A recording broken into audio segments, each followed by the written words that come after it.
If you're encountering the payment method not supported error on Patreon, follow these steps to resolve the issue quickly.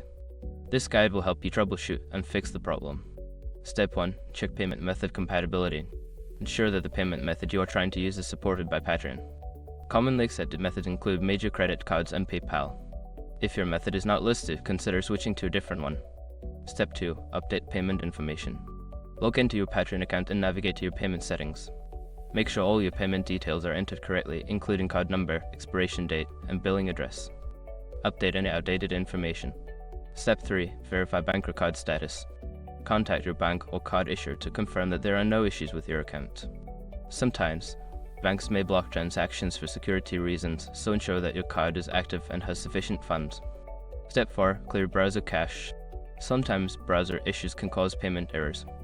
Clear your browser's cache and cookies, and try making the payment again. Alternatively, you can try using a different browser or device. Step 5. Contact Patreon support.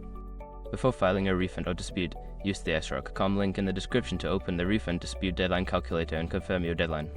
By following these steps, you should be able to fix the payment method not supported error on Patreon. If you continue to experience issues, don't hesitate to seek further assistance from support.